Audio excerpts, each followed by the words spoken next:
Halo guys, kembali lagi di Riko Official. Jangan lupa like, komen, dan subscribe ya. Kembali kita melanjutkan cerita dari Ayo Pacaran karya Dentara. Selamat mendengarkan. Raga menatap Latifah yang terlelap lebih dulu dengan senyuman lebar. Padahal tadi perempuan itu sudah janji akan menemaninya lembur. Raga mendekati Latifah. Cowok itu berpikir kalau gadisnya ini hanya pura-pura tidur. Raga mengusap pipi Latifah lembut, mendekatkan wajahnya di depan wajah Latifah, sampai napasnya bisa dirasakan oleh istrinya. Latifah mengerang, membuat Raga semakin bersemangat. Lantas Raga mendekatkan bibirnya di depan bibir Latifah. Ia mencium bibir sang istri yang sudah lama ingin dia cicipi. Karena tak ada respon, Raga kembali meraup bibir Latifah rakus. Niatnya ingin menjahili, dia malah jadi kilap dan kelewatan. Jangan, tolong jangan. Bunda. Raga terkejut. Air mata Latifah menetes deras. Ia menepuk pipi sang istri kencang. Yang, Latifah, ini aku Raga. Hei, tolong. Latifah bangkit dengan napasnya yang tersengal. Ia menatap sekeliling. Raga ikutan bingung. Gak, takut. Latifah memeluk Raga yang berada di sebelahnya. Perempuan itu masih terisak karena mungkin mendapat mimpi buruk yang menyakitkan. Raga mengelus puncak kepala istrinya. Jangan takut, aku di sini. Aku mimpi kejadian itu lagi gak? Raga tercengang. Ia baru ingat kalau istrinya itu memiliki trauma ketika disentuh. Dan dengan bejatnya dia mencium bibir Latifah dikala perempuan itu masih sibuk menyembuhkan traumanya. Raga memeluk Latifah erat. Maaf, aku lupa kalau kamu masih trauma. Aku malah nyium kamu. Maaf, aku kira kamu pura-pura tidur. Latifah mendanga. Ia menatap Raga dengan sisa air matanya yang belum mengering. Lantas perempuan itu mengecup bibir Raga singkat. Kalau sekedar cium aku masih bisa gak? Raga terkejut, namun ia tak ingin melanjutkan. Takut hilaf dan malah membuat Latifah semakin takut untuk dia gagahi nantinya. Raga memeluk Latifah dengan erat. Boleh aku tanya soal trauma kamu? Ujar Raga dengan hati-hati. Latifah menatap Raga bingung. Aku cuma mau bantu kamu untuk menghilangkan rasa trauma itu. Bukan karena aku pengen cepat-cepat dapatin hak aku. Cuma aku gak tega kalau lihat kamu mimpi tentang itu dan teriak-teriak kayak tadi. Aku panik, aku takut. Aku gak bisa lihat kamu kayak tadi. Walaupun aku udah tahu, tapi itu kan versi Kak Aurora. Aku mau tahu versi kamu. Itu pun kalau kamu gak keberatan, Yang.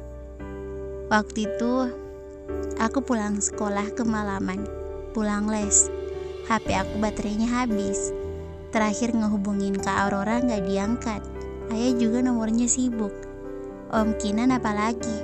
Karena aku tahu mereka semua masih belum sampai rumah. Akhirnya aku memutuskan untuk pulang sendiri. Latifah menarik napasnya. Raga masih tetap memeluknya, membiarkan gadisnya itu menyandarkan tubuhnya dalam dekapannya. Waktu itu jam 10 kalau gak salah. Halte tempat aku les udah sepi banget. Bus, angkot, grab juga udah jarang. Akhirnya aku nungguin sendiri di halte. Sampai akhirnya ada beberapa preman yang godain aku. Aku pergi dan menghindar. Aku pikir mereka bakalan pergi, ternyata mereka malah nyulik aku. Raga mendengar suara Latifah yang bergetar. Lagi-lagi, Raga mengeratkan pelukannya seolah menguatkan sang istri. Aku disekap 2 hari. Kalau aku gak mau nurutin apa yang mereka perintah, aku gak akan dikasih makan. Dan aku lebih milih gak makan daripada harus jadi budak mereka. Rahang Raga mengeras. Kejadian itu sudah bertahun-tahun lalu, namun emosinya tersulut begitu saja. Sampai akhirnya mereka memperkaos aku gak, ujar Latifah dengan isak tangis yang semakin kencang. Aku takut, aku ngerasa kalau hidupku udah gak ada artinya lagi. Aku aib keluarga. Sebaiknya aku mati. Sampai akhirnya saat aku sadar, aku udah ada di rumah sakit sama Bunda sama Kak Aurora. Aku kira itu mimpi, tapi ternyata Raga menghentikan Latifah berbicara. Ia sudah tak sanggup mendengar kesakitan yang diderita gadisnya. Aku udah gak perawan, gak. Maaf baru jujur sama kamu sekarang. Aku juga udah gak perjaka, kamu sendiri tahu kan? Aku udah punya Abi, tapi kamu aja bisa menerima kekurangan aku. Kenapa aku harus nolak kekurangan kamu? Apalagi kehormatan kamu direnggut bukan karena kamu mau. Lanjutnya lagi, Latifah mendusalkan kepalanya di bawah leher Raga, membuat cowok itu kegelian. Udah mulai sekarang, jangan takut lagi ya. Selama ada aku, kamu aman sayang. Makasih Ga, makasih buat semuanya. Aku juga makasih karena dari sekian juta pria baik di dunia ini, kamu lebih pilih aku, pria brengsek dengan masa lalu yang bejat ini. Ya udah, sekarang kamu tidur ya. Raga berseru lembut. Gak, apa Abi gak apa-apa ditaruh di ranjang beda gitu. Kan dia bisa tidur di sini, di tengah-tengah. Latifah menatap ke ranjang bayi yang cukup besar untuk Abi tidur. Kalau Abi di sini, kamu gak bisa peluk aku gini. Latifah memukul dada Raga pelan beriringan dengan tawa yang terpancar. Semoga keputusannya untuk menikahi Raga tidak akan pernah salah. Lo sih tidur kayak orang mati, susah banget dibanguninnya. Kita jadi telat kan? Latifah masih ngedumel tentang kesalahan Raga pagi tadi. Raga semalam harus lembur mengerjakan laporan yang diberikan sang papa. Walaupun pekerjaannya di perusahaan masih hanya memantau, membuat dan mengecek laporan, tetap saja itu membutuhkan waktu yang tidak lama untuk mengerjakannya. Keduanya sudah bangun saat azan subuh, namun setelah sholat subuh, Raga kembali ke dalam kamar, sementara Latifah sibuk menyiapkan sarapan, memberi makan Abi dan menitipkan ke rumah sang mama. Untung rumahnya dekat, Raga memang minta disentil jantungnya. Ya lagian udah tahu udah telat malah milih naik angkot begini. Udah tahu di rumah ada motor. Ribet sih jadi manusia. Keduanya masih sibuk berdebat, sementara penumpang yang berada satu angkot dengan mereka cuma tertawa geli mendengarnya. Neng, nikah muda ya?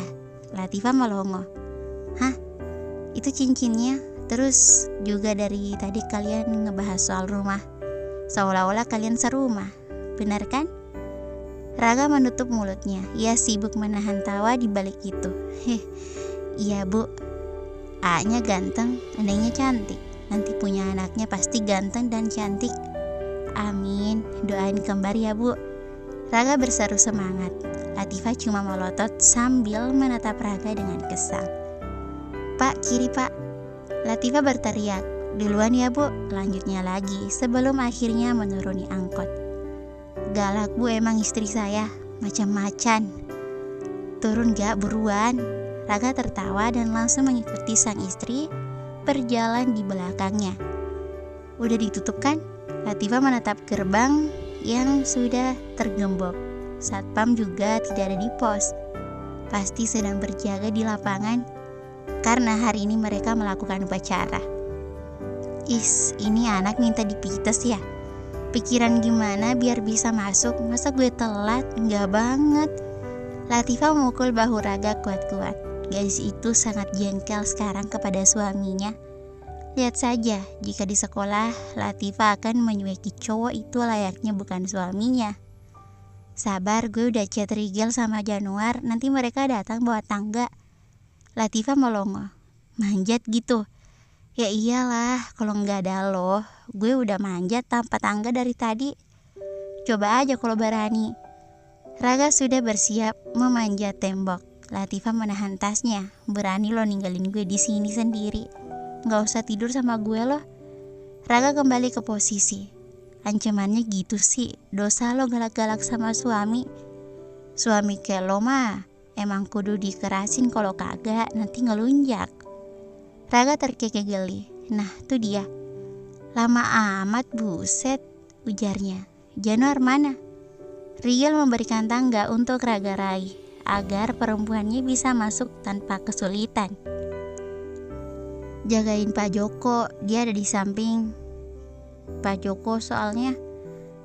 Raga mengangguk paham, lantas ia menyuruh Latifah untuk segera naik. Naik buru. Latifah merasa ragu, ia takut nanti pas lagi di atas tiba-tiba ada guru. Tapi kalau nggak masuk lebih parah lagi.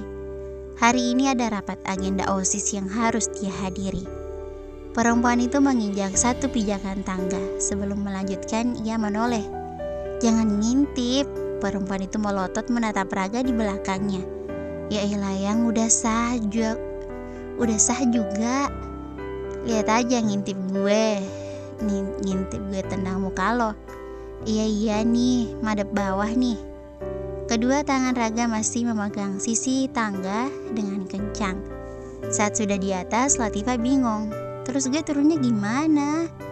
Raga menepuk jidatnya pelan. Diam dulu, duduk di situ. Raga memanjat dan memindahkan tangga ke dalam dibantu Rigel. Jangan ngintip, Gel.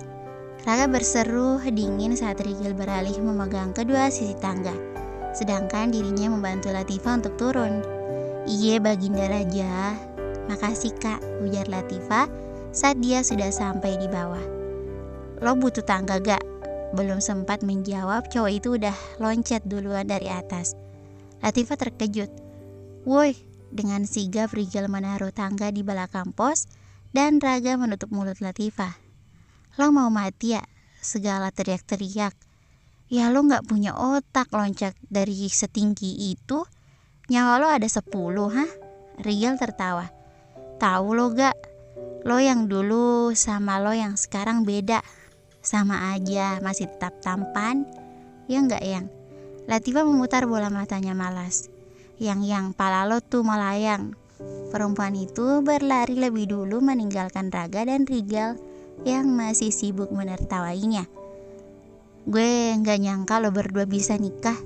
Di rumah apa gak adu bacot mulu gak? Bersambung. Thank you for watching.